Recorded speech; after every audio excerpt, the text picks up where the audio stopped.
Salty water stung his eyes. The lifeboat bobbed precariously. Thunder cracked, echoing across the raging sea. He was alone. He had been the only one to escape the sinking ship. He closed his eyes, wishing for rescue, praying for land. Days blurred together. The storm subsided, leaving behind a heavy silence. Then, through the salt-crusted haze, he saw it. Land. A dark, forbidding silhouette against the rising sun. Weak with exhaustion, he steered the lifeboat towards the shore. The boat scraped against the sand. He stumbled out, his legs shaky. The island loomed over him, a menacing wall of twisted trees and jagged cliffs. Fear, cold and sharp, pierced through his exhaustion. He was stranded. He dragged the lifeboat further onto the beach, seeking anything useful, a dented canteen, a tattered blanket. Hope flickered and died. He was alone at the mercy of this uncharted island. The thought echoed in his mind, amplifying his fear. He had survived the storm, but could he survive the island? The jungle pressed in, thick and suffocating. The air hung heavy, thick with the smell of damp earth and decaying leaves. Strange, colourful fungi glowed in the dim light that filtered through the dense canopy. Each rustle of leaves, each snap of a twig, sent shivers down his spine. Something watched him. He could feel its eyes. Cold and calculating, he pushed deeper into the jungle, desperate to find fresh water, something, anything to eat. Giant flowers bloomed in shades of purple and blue, their petals dripping with a viscous liquid.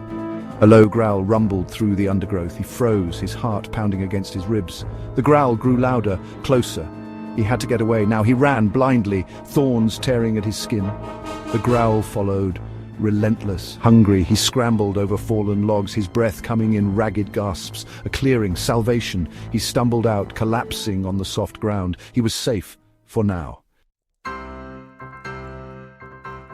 Nightfall brought a new terror. The shadows stretched, twisting into monstrous shapes. He huddled in the meager shelter of a rocky overhang. The darkness pulsed with unseen life.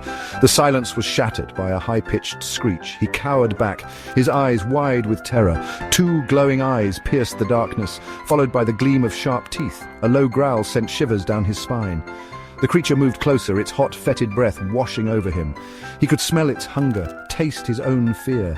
He fumbled in his pocket for his knife, his only weapon against the horrors of the night. He lunged, his heart pounding in his chest, adrenaline coursing through his veins. The creature shrieked, the sound echoing through the night. He had wounded it, but it was far from over. He knew he would have to fight for his life, and he would have to win.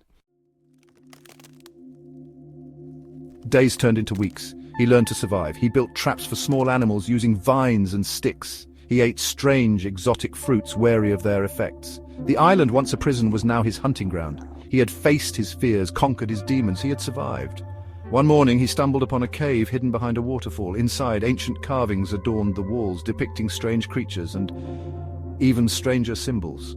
In the center of the cave, a pedestal held a gleaming orb, pulsing with an otherworldly light. He reached for it, drawn by its hypnotic glow. As his fingers brushed against its surface, a jolt of energy surged through him.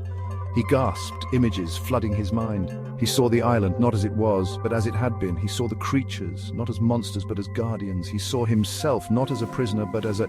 He recoiled, the orb falling from his grasp and shattering into a million pieces. The visions vanished. The island was his prison. He was trapped, and he was not alone.